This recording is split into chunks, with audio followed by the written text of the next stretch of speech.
The little engines were busy clearing their railroad of leaves and broken branches. Peter, Sam, and Rusty often worked together. One day, Rusty helped Peter Sam to a water tower.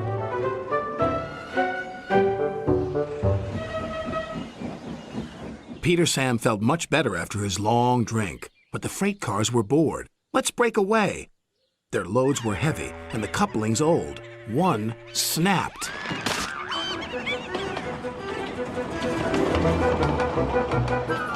Faster, faster, shouted the freight cars. A sign read slow, steep bends and ravine ahead, but the silly cars never saw it. Then, it was too late.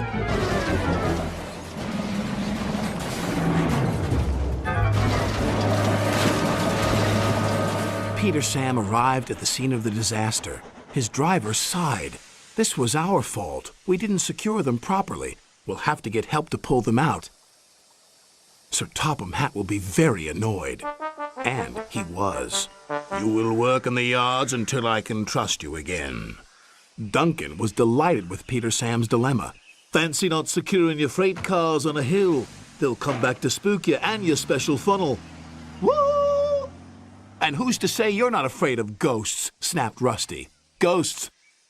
Things that go bump in the night? Rubbish! Well, I'll tell you a story that will make your funnel quiver, Rusty said. A long time ago, a little engine was returning home. It was a misty, moonlit night. Suddenly, the engine lost control and plunged over the side into the swamps below.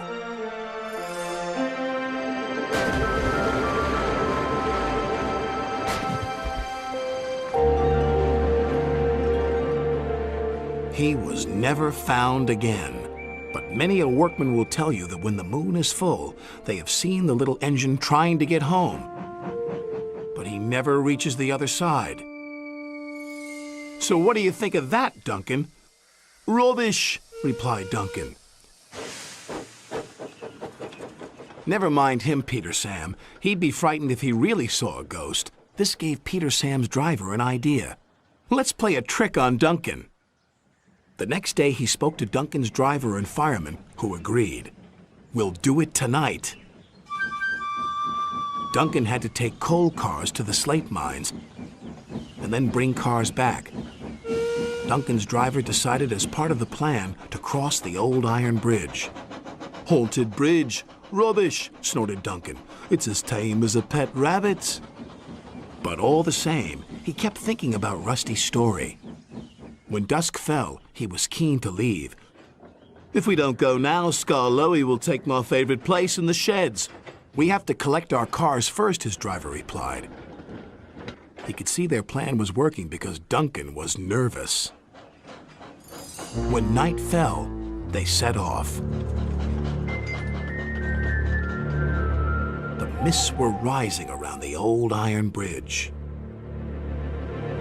Duncan whistled, and the sound echoed everywhere.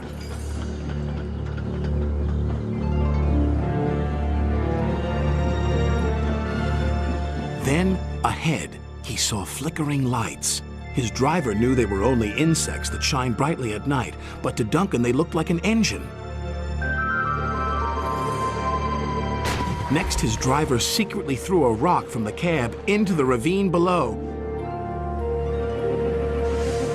It's the ghost! Take me back! Take me back, please!